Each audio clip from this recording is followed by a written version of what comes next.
प्रातः काल की वेला में जो श्री राधा राधा राधा ऐसा उच्चारण करता है या नाम श्रवण करता है, उसके हृदय के सारे विकार नष्ट हो जाते हैं और वो दंपति श्री श्यामा श्याम के दर्शन की योग्यता प्राप्त कर लेता है। जो राधा राधा राधा ऐसा नाम कीर्तन करता है तो दंपति श्री श्यामा श्याम ताके पास बेग चले आवे, शीघ्र ही उसे भगवत साक्षात्कार प्राप्त होता है। जो मधुर स्वर से बोलता है राधा राधा राधा, तो समस्त हृदय की और जीवन की बाधाएं नष्ट हो जाती हैं। प्रातः काल जो जोर से कीर्तन करता है, नाम रटता है, तो हृदय की और जीवन की सब बाधाएं नष्ट हो जाएंगी। सभी साधन नाम आधारा, जितने साधन है सबका आधार नाम है। यदि और साधन है नाम नहीं है तो आधार शून्य है। जैसे शून्य शून्य शून्य क्या महत्व, पर एक रख दिया आधार हो गया एक। अब शून्य रखो तो 10, फिर शून्य रखो तो 100, फिर शून्य रखो तो 1000, फिर शून्य तो 10,000, वो 10 गुना बढ़ता चला जा रहा है। सब साधन का आधार नाम है। जो प्रातः चेतना से लेकर शयन अचेतना तक या जीवन से लेकर मृत्यु तक हर समय नाम का नियम ले लेता है, उसके हृदय में बस करनी चित्तहरणी महासुख प्रदान करने वाली ये जुगल जोरी प्रकाशित हो जाती है। पता नहीं कैसे साधक जो सत्संग को मनन नहीं करते और चिंता कर लेते हैं।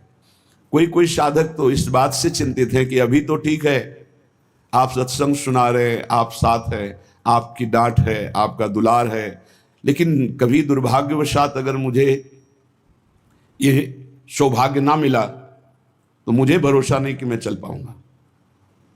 तो मुझे लगता है कि जिनको ऐसा है तो आप देख लेना। यदि आप समर्पित हो तो आज तुम प्रमाद कर सकते हो, लेकिन जब कल शरीर नहीं रहेगा तब तुम प्रमाद नहीं कर सकते हो। ध्यान रखना, अगर शरणागत हो तो तुम्हारे दिमाग में बैठ जाएगा गुरु।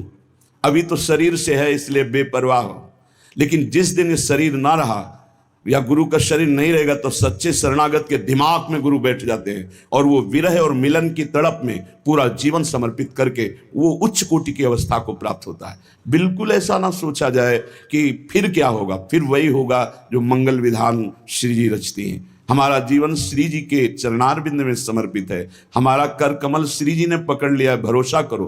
कैसे जानोगे श्री जी ने पकड़ लिया? जब रसिक जन पकड़ ले तो जान लेना श्री जी ने पकड़ लिया। कहो कृपा उपजे के भांति, तो बोले रसिकन संग फिरो दिन राती। रात दिन यदि रसिक महापुरुषों का संग है तो कृपा ही कृपा मेरी लाडली की है। भगवान का जो भक्त है वही यथार्थ में बंदनीय है। जगत में जो बंदनीय है वो भगवान की भक्ति में जो मस्त है वही सतरति सतरति सा लोकांतार्यति। जो भगवान की भक्ति में मस्त है वो स्वयं तर जाता है, स्वयं तर जाता है, वो लोगों को तार देता है। देखो, जब भक्ति मार्ग में चलोगे, अगर गुरु आज्ञा में नहीं रहे तो और सब कुछ मिल सकता है, लेकिन गुरु निष्ठा और भगवत प्रेम नहीं मिल पाएगा। इसको दिमाग में लिख लो चाहे कागज में। इसे स्वार्थी बुद्धि नहीं निर्णय कर पाएगी, इसे नहीं समझ पाएगी। संकेत किया जाता है ऐसा मत करो।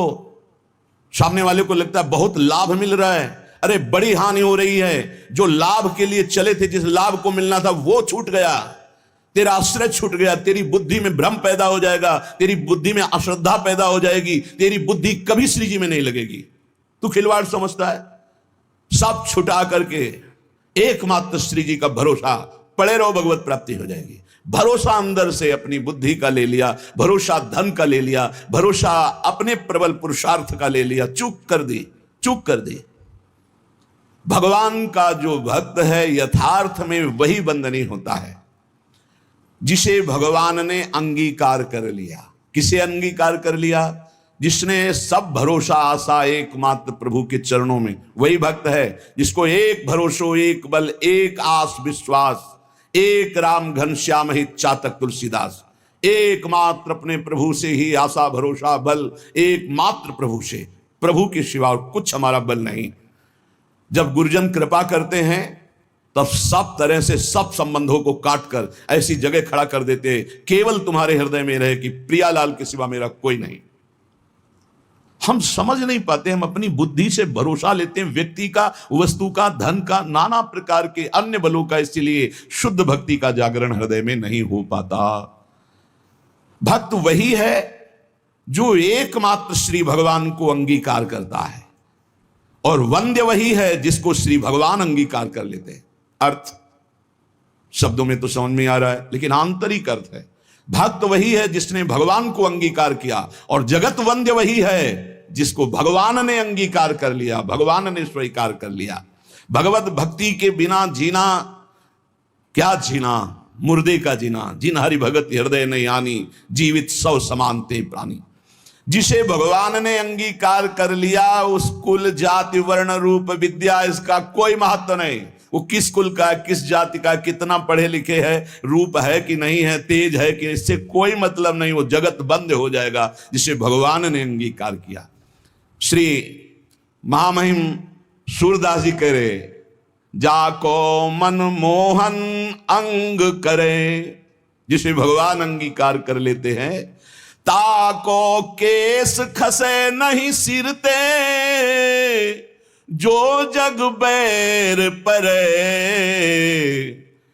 विश्वास कीजिए, ताको केस खसे नहीं सिरते, जो जग बैर परे, जाको मन मोहन अंग करे।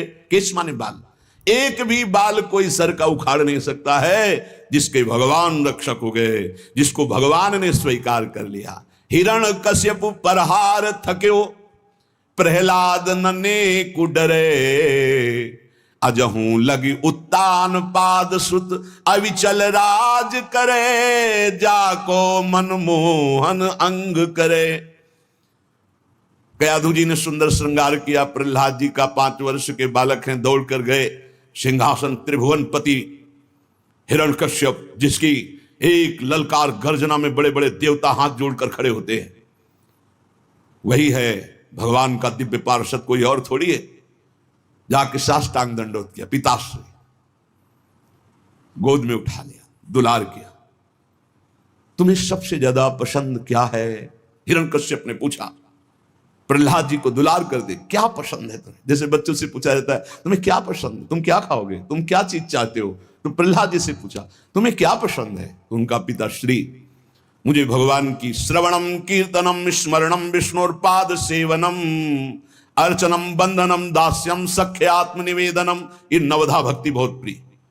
हरि की नवधा भक्ति प्रिय सुनते ही आग बबूला हो गया। उठाकर प्रहलाद जी को पटक दिया सिंहासन के नीचे और कहा किसने ऐसी बुद्धि हमारे इस बालक की कर दी? प्रहलाद जी ने कहा ऐसी मति सिखाने पढ़ाने से नहीं होती दैत्यराज। भाषा बदल गई। जिसे पिताश्री कह के प्रणाम किया था, देखा भगवान का विरोधी, तो कहा दैत्यराज, ये किसी के सिखाने पढ़ाने से बुद्धि नहीं होती, ये महापुरुषों के पादरज अभिषेक से ऐसी निष्ठा जागृत होती है। बोले मार डालो इसको, हाथियों से कुचला दो। बड़े बड़े मत वाले हाथी से कुचलाया गया। भाले अस्त्र तलवार इनसे बाल नहीं काट पाए। जो सूरदास जी करे, ताको केस खसे नहीं सिरते, पहाड़ के नीचे दबा दो, जल में डुबा दो, बड़ी जहरीली गैस के उसमें बंद कर दो, सब उपाय कर डाल। ना किसी अस्त्र से, ना शस्त्र से, ना कृत्या उत्पन्न करके, न कृत्या से, न जहर से, नाना प्रकार के सर्प आदि मारण प्रयोग किए, कुछ नहीं। हार गया, भयभीत होकर बैठा था। उनकी बहन आई, होलिका नाम था उनका। भैया ये छोटी सी बात के लिए आप त्रिभुवनपति होकर इतनी चिंता है? 5 वर्ष का बालक ऐसे ऐसे मार दूंगी? कैसे मारोगी? मैं इसको लेकर के अग्नि के बीच में बैठ जाऊंगी और मुझे वरदान प्राप्त है शीतल पट अग्नि का, मेरा रोम भी नहीं झुलसेगा और जलकर राख हो जाएगा। बड़ी प्रसन्नता हिरण्यकश्यप को। अब बहुत ढेर सारी लकड़ी लगाई गई, बीच में जगह बनाई गई। होलिका प्रहलाद जी को ऐसे पकड़ के बैठ गई। प्रहलाद जी निरंतर चल रहा था हरि हरि हरि, राम कृष्ण हरि, भगवान नाम कीर्तन। वो बड़ी प्रसन्न थे कि अपने भाई का बड़ा हित करूंगी। जे भी आग लगाई गई, हरि पेरित तेहि अवसर, चले मरुतो 49। जैसे लंका में जो वही हनुमान जी की पूंछ में आग लगाई, हनुमान जी अति लघु रूप रखा था, ऐसा बड़ा कि वह पूरी लंका में जाने की जरूरत नहीं, जहां चाहो वहीं से लगा दो। हरि पेरित तेहि अवसर, ऐसी वायु चली प्रबल की शीतल पट प्रहलाद जी के ऊपर, और होलिका चीख चीख कर जल जल कर राख हो गई। जब सुबह हुआ तो असुर मंडली और भक्त मंडली दोनों गए, देखा प्रहलाद जी शांत भाव से बैठे उसी राख में कीर्तन कर रहे। तो आज भी होली उत्सव जैसे मनाया जाता है, सब तिलक कर रहे राख। अब जो राक्षसी स्वभाव के तो वो क्या करे, तो हाय हाय करके एक दूसरे के मुंह में कालिख पोतते हैं, मदिरा पान करते हैं, उन्मत्तता दिखाते हैं। अब क्या करें, प्रहलाद जी का एक रोम भी नहीं झुलसा था, होलिका जिसे वरदान प्राप्त था जल के राख हो गई। क्या बिगाड़ पाया कोई। आखिरकार ऐसा रूप जो शास्त्रों में कभी नहीं पढ़ा गया, जो किसी के ध्यान का विषय भी नहीं था, भगवान ने नरसिंह रूप धारण किया और परम वरदानी हिरण्यकश्यप को फाड़ के फेंक दिया। ऐसे कैसा भगवान का करुणा में महामाधुर्य स्वरूप अपने भक्त के लिए कैसा क्रोधावेश धारण किया, पूरा थर्रा रहा था। देवलोक भी किसी की हिम्मत नहीं थी कि सामने जाकर भगवान की स्तुति कर ले, तो अब दूर से स्तुति कर। जब प्रहलाद जी से कहा दौड़ गए, प्रहलाद जी भगवान ने गोद में उठा लिया। नरसिंह रूप है इसलिए जिह्वा से चाट रहे, दुलार कर रहे। जिसे भगवान अंगीकार करते कौन उसका बाल भी बांका कर सकता है। 5 वर्ष के श्री ध्रुव जी महाराज सुनीति के पुत्र हैं। महाराज की प्रिय रानी सुरुचि पास में खड़ी हुई। उत्तानपाद महाराज ध्रुव जी की तरफ देखा, ध्रुव जी गोद में चढ़ना चाहते, वो झटक दिया। इस सिंहासन पर बैठने का अगर तुझे अधिकारी बनना है तो तू मेरी सौत के गर्भ से प्रकट है, जा नारायण की तपस्या करो, मेरे गर्भ से प्रकट हो, तब इस सिंहासन में बैठने का अधिकारी होगा। मां के पास गए, माता जी ने ऐसे ऐसे शब्द कहा। बोले ठीक कहा बेटा, क्योंकि महाराज मुझे पत्नी क्या दासी भी अब स्वीकार नहीं करते। ठीक कहा, तू जा नारायण का भजन कर और ऐसे पद को प्राप्त कर जो अमोघ है। बस मां के चरण छुए चल दिए। 5 वर्ष के बालक है। जब कोई भगवत मार्ग में चलता है तो भगवान की कृपा से प्रेरित होकर भक्त, महाभागवत, संत, इनका सानिध्य मिलता है। भगवत स्वरूप देवर्षि नारद जी है। नारायण नारायण नारायण, कहां जा रहे हो बेटा, ऐसा उतावलापन दिखाई दे रहा है, तुम कोई बड़ा निश्चय लिए हो। प्रणाम किया और कहा प्रभु मैं भगवान नारायण की तपस्या करके उत्तम पद प्राप्त करना चाहता हूं। हमें लगता है तुम्हारे दिल को किसी ने दुखाया। हाँ, माता सुनीति करुणामयी कृपामयी है, उन्होंने आदेश दिया है, क्योंकि सुरुचि का ऐसा आदेश है। महाराज मुझे झिटकते हुए मां के वचनों से बचाया नहीं, गोद में नहीं बैठाला। तुम गोद में बैठालने की बात करते हो, मैं अभी चल करके राज तिलक करवाता हूं, आदेश करता हूं उत्तानपाद को, अभी वो तिलक कर देंगे। अब तो और निष्ठा बढ़ गई, जब भगवान के लिए चला तो राज तिलक की बात है, अब तो कदम पीछे नहीं होंगे। दूसरा होता तो शिथिल हो जाता।